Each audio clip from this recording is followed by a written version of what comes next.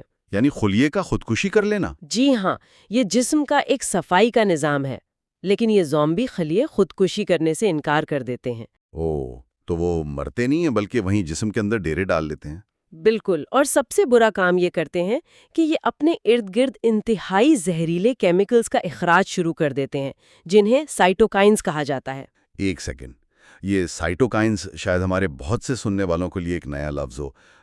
کیا ہم انہیں خلیوں کے درمیان کیمیکل الارم سگنلز کہہ سکتے ہیں؟ ہاں، آپ انہیں کیمیکل ڈسٹریس سگنلز یا خطرے کی گھنٹیاں بالکل کہہ سکتے ہیں۔ تو یہ خطرے کی گھنٹیاں کب بجتی ہیں عام حالات میں؟ نارمل حالت میں جب جسم میں کوئی زخم لگتا ہے یا انفیکشن ہوتا ہے تو خلیے سائٹوکائنز خارج کرتے ہیں تاکہ مدافعتی نظام کو مدد کے لیے بلا سکیں۔ اچھا، تو مدافعتی نظام آتا ہے، وائرس کو مارتا ہے اور گھنٹی بند ہو جاتی ہے؟ جی، نارمل حالت میں یہی ہوتا ہے، لیکن زومبی سیلز کیا کرتے ہیں؟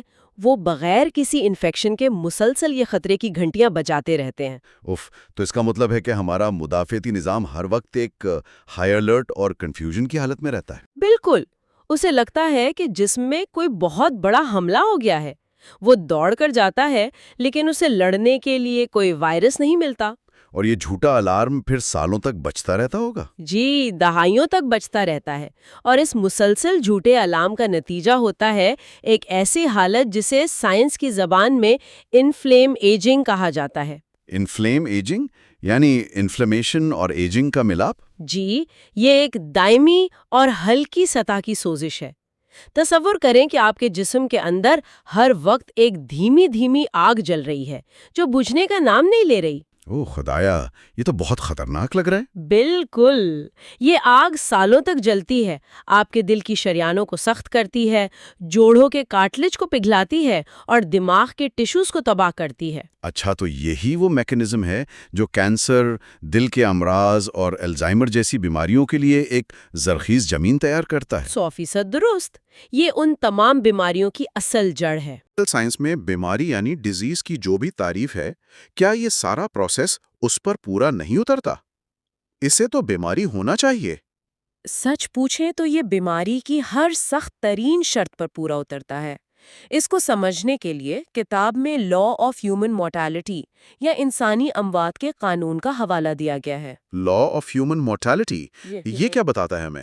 یہ قانون بتاتا ہے کہ جیسے جیسے ہماری عمر بڑھتی ہے، ہمارے مرنے کا امکان ایک سیدھی لکیر کی طرح نہیں بڑھتا، بلکہ ایکسپونینشلی یعنی کئی گنا تیزی سے بڑھتا ہے۔ صحیح۔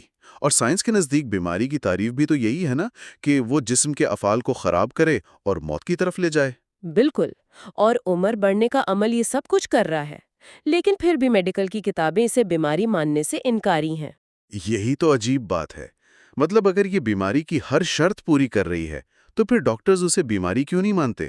ورلڈ ہیلتھ آرگنائزیشن کی فہرست میں یہ بیماری کیوں نہیں ہے؟ یہ تو سراسر لاجک کے خلاف ہے۔ دیکھیں، اس کی وجہ انتہائی تکنیکی اور تھوڑی سی حیران کن بھی ہے۔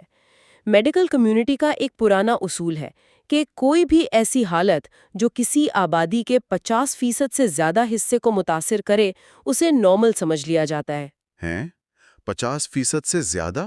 جی، چونکہ بڑھتی عمر روئے زمین پر موجود ہر ایک انسان کو متاثر کرتی ہے، یعنی 100% آبادی اس سے گزرتی ہے، اس لیے اسے ایک فطری عمل کہہ دیا گیا، بیماری نہیں۔ مجھے معاف کیجیے گا لیکن یہ تو انتہائی مذکّخیز منطق ہے۔ ہاں، بظاہر تو ایسا ہی لگتا ہے۔ مطلب صرف اس لیے کہ کوئی تباہ کن چیز سب کے ساتھ ہو رہی ہے ہم اسے نارمل کیسے مان سکتے ہیں؟ فرض کریں کل ہم خلا میں سفر کرتے ہوئے ایک نئے سیارے پر جاتے ہیں۔ اچھا، وہاں کے سبھی انسان 150 سال تک بالکل صحت مند جیتے ہیں، لیکن پھر اچانک اس سیارے پر ایک عجیب سی صورتحال پیدا ہوتی ہے کہ ہر انسان کو 70 سال کی عمر میں ایک خاص قسم کا بگاڑ شروع ہو جاتا ہے۔ یعنی وہ بوڑھے ہونے لگتے ہیں؟ ہاں، ان کی ہڈیاں بھربری ہونے لگتی ہیں، یادداشت ختم ہونے لگتی ہے اور وہ مرنے لگتے ہیں۔ تو اگر یہ وہاں کی 100% آبادی کے ساتھ بھی ہو تو کیا وہ لوگ اسے نارمل مان کے گھر بیٹھ جائیں گے؟ بالکل نہیں، وہ تو اسے ایک وبا سمجھیں گے۔ ظاہر ہے وہ چیخ اٹھیں گے کہ خوفناک بیماری نے ہماری نسل پر حملہ کر دیا ہے۔ وہ یقیناً لیبارٹریوں کا رخ کریں گے۔ تو ہم آج اپنی دنیا میں اسے صرف عادت کی وجہ سے کیوں قبول کر رہے ہیں؟ آپ نے بالکل ڈیوڈ سنکلیئر کے دل کی بات کہہ دی ہے۔ یہ محض ہماری عادت، سماجی قبولیت اور صدیوں کی بنی ہوئی ذہنیت کا نتیجہ ہے۔ ہم اسے اپنا مقدر مان چکے ہیں۔ اور میرا خیال ہے کہ اس باب کا نام دی بلائنڈ ایپیڈیمک بھی اسی لیے رکھا گیا ہے نا؟ جی بالکل، یہ ایک ایسی نابینا وبا ہے جو ہمارے سامنے روزانہ کروڑوں جانیں لے رہی ہے، لیکن ہم اندھے ہو کر اسے محض وقت کا تقاضا سمجھ رہے ہیں۔ تو اگر ہم اسے بیماری نہیں مانتے تو آج کا ہمارا جو اتنا بڑا میڈیکل سسٹم ہے وہ کر کیا رہا ہے پھر؟ ہم ہسپتالوں میں عمر رسیدگی کا تو علاج نہیں کرتے، ہم تو کینسر کے وارڈ میں جاتے ہیں یا کارڈیولوجی میں جاتے ہیں۔ اور یہی آج کے طبی نظام کی سب سے بڑی خامی ہے، جسے کتاب میں بڑی تنقید کا نشانہ بنایا گیا ہے۔ ہم بیماریوں کا علاج نہیں کر رہے ہیں، ہم صرف ان کی علامات یا سمٹمز کا علاج کر رہے ہیں۔ اچھا، مطلب ہم جڑ کو چھوڑ کر پتوں پر دوائی چھڑک رہے ہیں۔ بالکل۔ آج کی میڈیکل سائنس ایک وقت میں ایک بیماری کے پیچھے بھاگتی ہے۔ کتاب اس موجودہ طریقہ کار کو ویکے مول میڈیسن کا نام دیتی ہے۔ ویکے مول؟ اچھا، کیا آپ نے کبھی وہ گیم دیکھی ہے؟ جی، وہ آرکیڈز والی مشہور گیم۔ بالکل، مجھے اب سمجھ آیا، یہ تشبیہ تو بالکل پرفیکٹ ہے۔ اس گیم میں ایک بورڈ میں بہت سے سوراخ ہوتے ہیں، ایک سوراخ سے ایک سر ابھرتا ہے، آپ فوراً اسے ہتھوڑے سے مارتے ہیں تو اسی وقت کسی دوسرے سوراخ سے نیا سر نکل آتا ہے۔ جی، آپ ایک کو دباتے ہیں تو دوسرا نکل آتا ہے۔ تو آپ کا مطلب ہے کہ ہماری میڈیکل سائنس بالکل یہی ہتھوڑا چلا رہی ہے؟ ایک مریض کا کینسر ہم بہت مشکل سے ختم کرتے ہیں تو کچھ ہی عرصے بعد اسی مریض کو دل کا دورہ پڑ جاتا ہے۔ بالکل درست، کیونکہ ہم صرف شاخیں کاٹ رہے ہیں، جڑ کو ہم نے وہیں چھوڑ دیا ہے۔ کینسر، دل کی بیماریاں اور الزائمر الگ الگ بیماریاں نہیں ہیں۔ تو پھر یہ کیا ہیں؟ یہ سب اس ایک زہریلے درخت کی شاخیں ہیں جس کی جڑ عمر رسیدگی ہے۔ کتاب میں ایک ایسا چشمکش حوالہ ہے جو انسان کو واقعی حیران کر دیتا ہے۔ اچھا، کیا حوالہ ہے بتائیے؟ وہ لکھتے ہیں کہ اگر آج رات دنیا بھر کے تمام ہسپتالوں سے دل کی بیماریاں یعنی کارڈیوواسکولر ڈیزیزز کا مکمل طور پر خاتمہ ہو جائے، نام و نشان مٹ جائے، تو کیا آپ اندازہ لگا سکتے ہیں کہ انسانی اوسط عمر میں کتنا اضافہ ہوگا؟ میرا خیال ہے شاید 10-15 سال، کیونکہ یہ تو پوری دنیا میں موت کی سب سے بڑی وجہ ہے نا؟ نہیں، بمشکل چند سال۔ کیا؟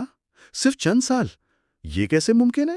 کیونکہ اگر آپ دل کی بیماری سے نہیں مریں گے تو آپ کا جسم اندر سے ابھی بھی بوڑھا ہے، ایپی جینیٹک خراشیں تو موجود ہیں، زومبی سیلز مسلسل سائٹوکائنز خارج کر رہے ہیں۔